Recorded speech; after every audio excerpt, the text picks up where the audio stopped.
Aqui eu tenho uma função f de x e um intervalo para que eu encontre a área que está abaixo dessa função.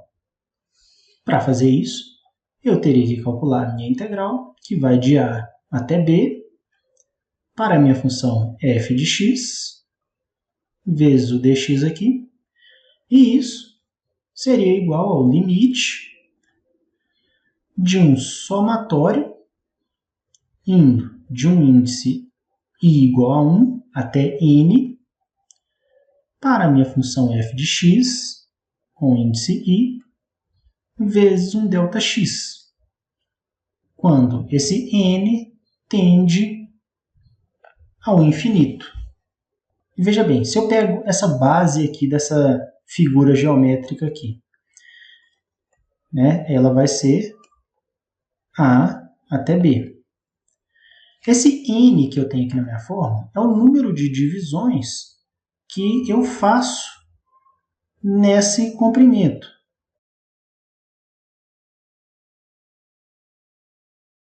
O meu ΔX é cada pedacinho desse aqui, ó. Como eu tenho divisões iguais, cada intervalo desse aqui vai possuir o mesmo valor de ΔX. E esse ΔX eu posso calculá-lo como sendo o comprimento total, que é B menos A, sobre o número de vezes que eu dividi, que é o N. Então, esse limite aqui, ele pode ser escrito como o limite do somatório de i igual a 1 até n de f de xi, que multiplica b menos a sobre n. Isso quando n tende ao infinito. E para calcular isso aqui, a gente tem que utilizar as propriedades das séries. E dependendo da função que você tem aqui dentro, o cálculo fica extremamente complicado, sendo possível muitas vezes fazer somente em computadores. E lá no século XVI, onde ainda não tinham todos esses recursos, os matemáticos pensavam em formas alternativas de se resolver uma integral. E para entendermos como chegaram em uma solução, vamos analisar a situação a seguir. Aqui, se eu quiser calcular essa área, eu posso fazer aqui a integral, que vai de a até b, da minha função f de x dx. No entanto, muitas vezes, quando você trabalha com encontrar áreas, às vezes você tem que calcular as áreas para a mesma função em pontos diferentes. Dessa forma, você teria que calcular isso aqui tudo de novo para cada parte dessas. E para evitar isso, o pessoal começou a fazer o seguinte: ao invés de colocar esse limite superior de integração como um valor fixo, eles passaram a utilizar aqui uma variável, né? Aqui o ponto A era fixo e aqui ia ter um valor x, que eu poderia definir ao final da minha operação. Logo, eu chegaria aqui em uma expressão que estaria dependendo de x. Assim, eu poderia resolver uma vez só e só substituir o valor de x ao final. Então, se aqui é um valor x, que me dá essa área, se eu quisesse calcular uma coisa um pouquinho mais para frente, e considerando aqui que a distância entre esse ponto e esse outro aqui é um ΔX, aqui nesse ponto final eu teria um x mais ΔX. Logo, a área que ia de A até esse x mais ΔX poderia ser encontrado com a integral de A até x mais ΔX para a minha função f de x dx. E da mesma forma que E de forma análoga à anterior, eu chegarei aqui em uma expressão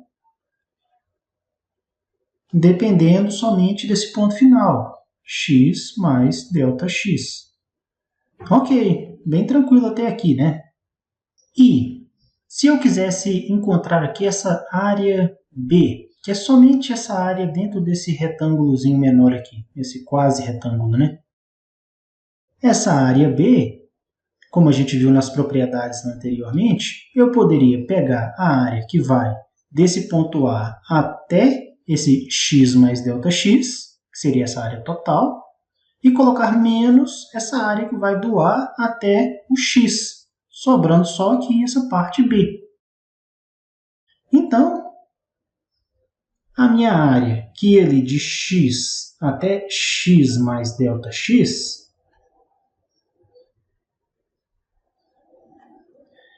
seria igual à área total, né, que seria de A até x mais ΔX, menos a área que ia de A até x. Escrevendo aqui com essas notações aqui de cima, esse aqui seria esse, né, f de x mais ΔX, e esse aqui seria f de x. Ok. E reparem bem, esse ΔX aqui ele pode ser de qualquer tamanho. Ele pode ser longo, ele pode ser curto. E também a gente pode trabalhar com ele tendendo a zero. Veja só, quando esse ΔX aqui tender a zero, a distância entre esse x e esse x mais ΔX será mínima. Ou seja, esse lado aqui ele vai se aproximar indefinidamente desse outro. Sendo que essa área que a gente tem aqui vai ficar praticamente uma linha. Uma vez que aqui embaixo você vai ter o ΔX, que está tendendo a zero, né? E a altura disso aqui vai ser o valor que você tem do eixo x aqui até a sua função. Então, a altura disso aqui é o f de x. Logo, essa área B, né, que agora é representada por uma única linha, ela vai ficar simplesmente f de x vezes ΔX. Então, para inserir essa ideia de que o ΔX tende a zero, nessa situação aqui dessa expressão, eu preciso inserir aqui o limite. Né? Então, vou colocar aqui o limite para essa integral.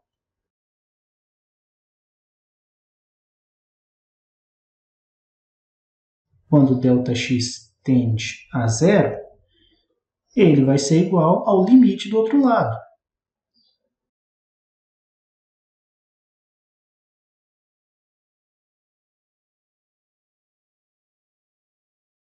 Quando ΔX tende a zero.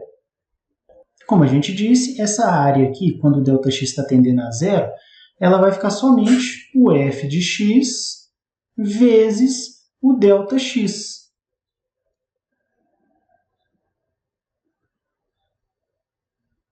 E o outro lado aqui, a gente acaba ficando com a mesma coisa, né?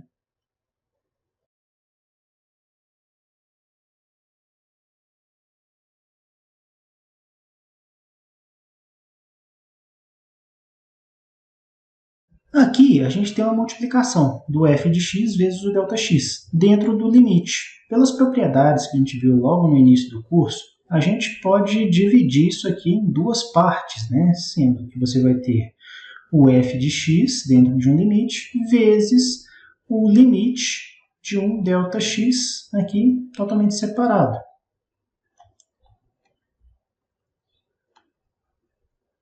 Isso aqui continua sendo igual ao outro lado da minha expressão.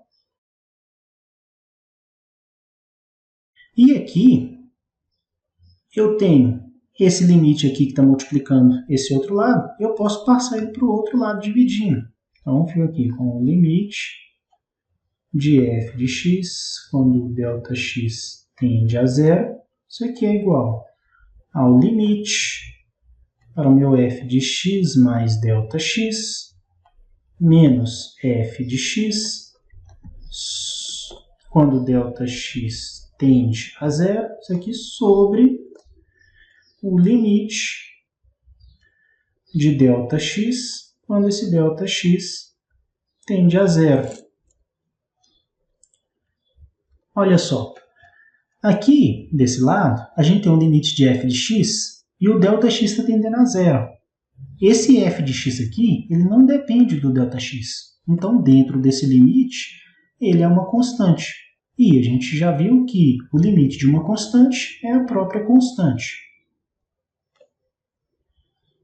Já desse outro lado, a gente tem a divisão entre dois limites que a variável tende para o mesmo ponto. Então, eu posso escrever isso aqui como sendo um limite só. Fica aqui com o limite de f de x mais ΔX menos f de x sobre ΔX, quando esse ΔX aqui tende a zero.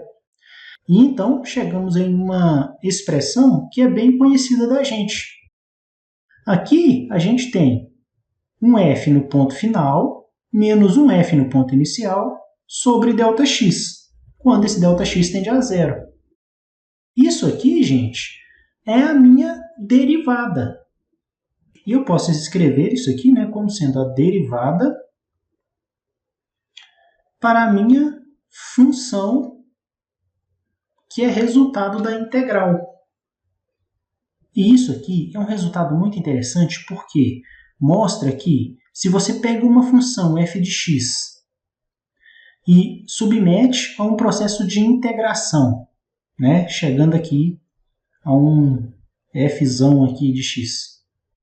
Então, pega essa função que foi integrada e submete a uma derivação, você volta a ter a sua função inicial. E, como a gente viu na aula de funções inversas, todas as vezes que você utiliza uma função inversa composta com a sua função normal, elas se cancelam, gerando somente o x que você tinha aqui no meio. Mostrando que a função integral, ela é o inverso da função derivada. Sendo que o que uma faz, a outra desfaz.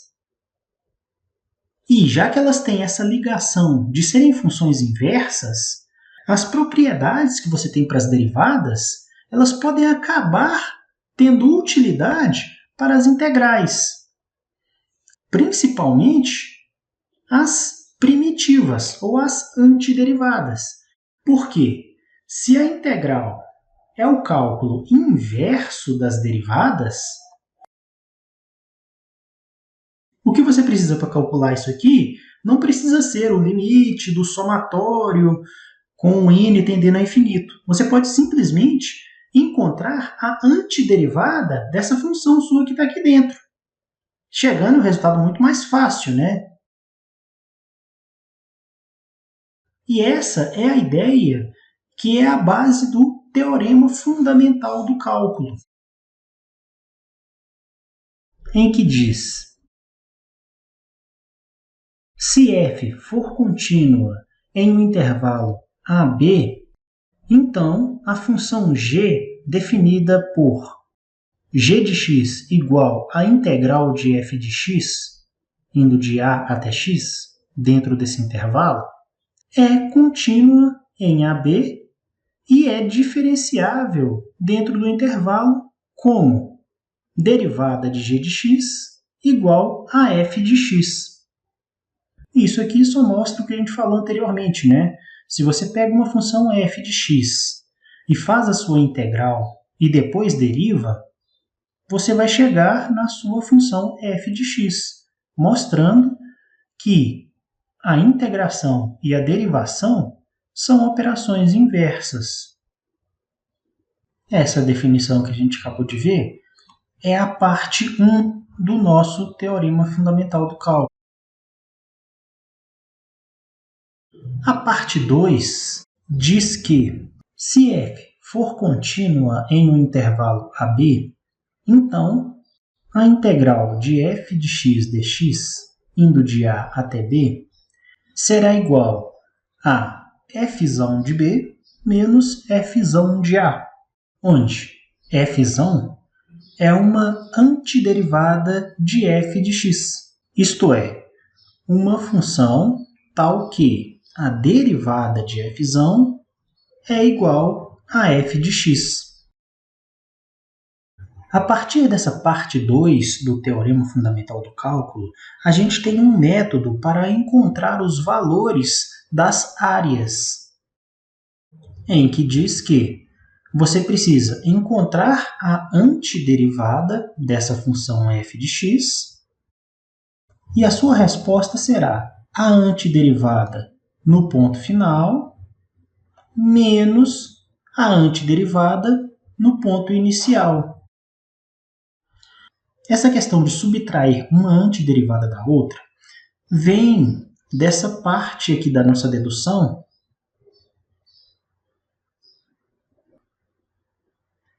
em que dizemos que, se você quiser calcular uma área específica, que é no caso, que vai de x até x mais ΔX, você deve subtrair aqui essa área maior dessa áreazinha menor.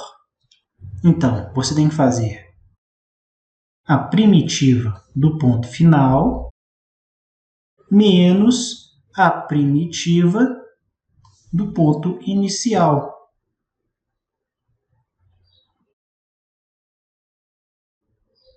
E essa notação aqui, ela ainda pode ser reescrita dessa forma, onde você coloca a primitiva em relação a x, e aqui então você coloca um colchetes com o intervalo inferior e o intervalo superior.